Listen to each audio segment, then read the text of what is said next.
All of this vanity, vanity. Do what you can, what it is for your family. Wait on the Lord and His majesty. Please do not fall for the fantasy.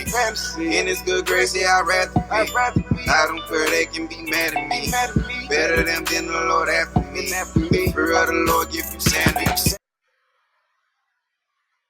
Shalom, shalom. Welcome back to the Empress TK Tribe channel. I'm Empress Mommy, aka Natinya Tamika, and I'm back with another Edifying with Empress video. And today I'm going to be speaking on the responsibility of marriage. And I hear you saying, Natinya, how can you speak on marriage? Like, we've not known you to have a husband, but in actuality, I have been engaged um, in a polygamous relationship on and off again, more on than off sometimes for the past 5 years. And it's come with challenges because I am what you would say a Hebrew, you know what I mean? I profess to it. My my other half, my life partner, knew that when he met me, but you know, he falls up under the school of Allah, and he's an astrologer. So we have to deal with the what you would call an unequally yoked marriage or situation. However, that caused us so much spiritual conflict in the beginning of our relationship, but to this point, we've learned to accept each other's spiritual differences, but and humbly and harmoniously deal with each other. And so we're going to go into first of all what thus says the Most High about being unequally yoked versus Paul's advice to us about being able to be harmonious with the unbelievers, so that therefore your children will be covered. So so let's start off with that. Amos 3:3.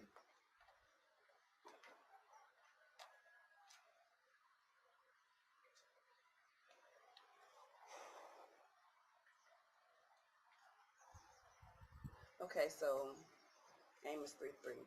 Be not unequally yoked. Okay. Can't find it, but we know that's what the scripture says. And okay, here's Amos.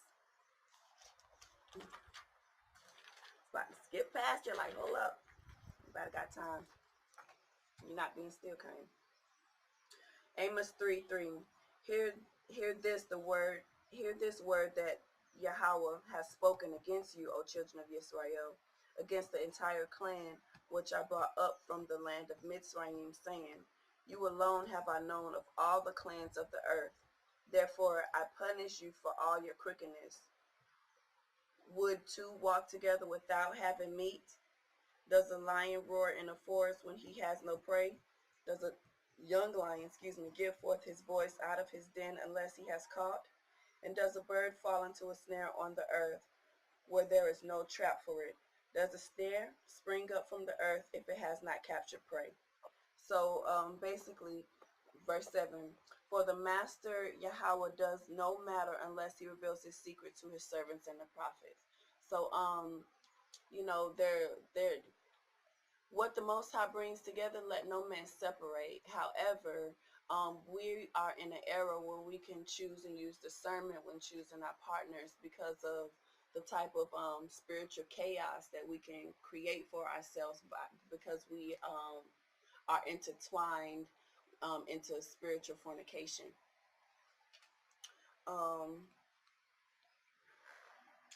Okay, so another witness in the scriptures that speaks on being somewhat unequally yoked, or you know, with an unbeliever, it speaks on this. I got it kind of on 1 Corinthians chapter 7, starting at verse 8. And I wish for that all men were even as, excuse me, this is verse 7. For I wish that all men were even as I myself, but each one have his own gift from Elohim, one in this way and another in that. And I say to the unmarried and to the widows, it is good for them if they remain even as I am. But if they do not have self-control, let them marry, for it is very better to marry than to burn. So this is important because sometimes we get into relationships and we say, okay, well, since it's better to marry than to burn. So people who get into marriages and exclusive situations are not wrong. 1 Corinthians chapter 7 at verse 32 says, "And I wish you to be without concern. He who is unmarried is concerned about the matters of the Most High and how to please the Most High. But he who is married is concerned about the matters of the world and how to please his wife. There is a difference between a wife and a maiden. The unmarried woman is concerned about the matters of the Most High, and she might be set apart in both body and in spirit. But she who is married is concerned about the matters of the world and how to please her husband." So, and I say this for your own good, not to put a restraint on you, but for what is proper, and to attend to the master without distraction. So that's always imperative. Make sure that the partners that you're choosing aren't a distraction to your walk and your way of life, and that you're able to keep the Most High ways in your hands, in the frontlets of your eyes, in the mindsets and hearts of your children, and then that way they remain set apart. So just live righteously, y'all, and do the best that you can. And until next time, shalom, shalom. And this is important because, like I was mentioning, we get into these relationships to satisfy our carnal desires, or or circumstantially they're beneficial, but you might be tying yourself into maybe some true spiritual fornication and idolatry. So you have to be mindful. But I like this next scripture, starting at verse 13. "And a woman who has an unbelieving husband, and he thinks well to live with her, let her not send him away. And for the unbelieving husband has been set apart in the wife, and the unbelieving wife has been set apart in the husband. Otherwise your children will be unclean, but now they are set apart. And if the unbelieving one separates, let him separate himself. A brother or sister has not been enslaved in such matters, but Elohim has caused us to peace." So it's kind of like, if you don't want me, don't talk to me. You know what I mean? Like, if you don't want to be a part of this way of life, if me being a believer complicates your way of life, you can go ahead and let them separate. But if not, they choose to dwell with you, y'all can be harmonious. It covers and protects the children. It allows them to be set apart, and it gives you the opportunity to be really, really rooted and grounded in yourself within the Most High, and in your relationship, knowing that your husband is still your covering. You still walk with God yourself, and you carry that essence and bring that presence to your house and your family, and you instill that in your children. So that's my little edifying with Empress for today. My phone has very little storage, so these have to be little snippets.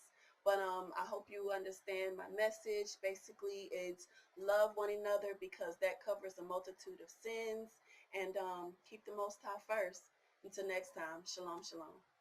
We're going to pick some of this electric fruit. You want to get some? Come on, let's go get a grapefruit. Grapefruit and oranges? Kind.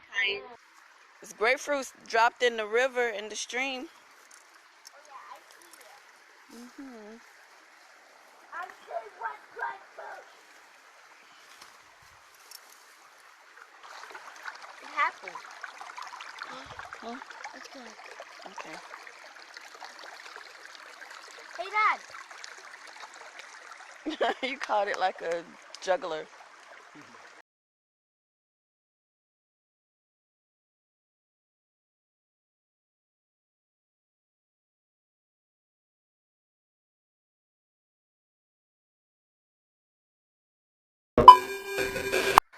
Toda El Shaddai, Ahaya, Asha Ahaya, for the rain. Thanks to the Most High.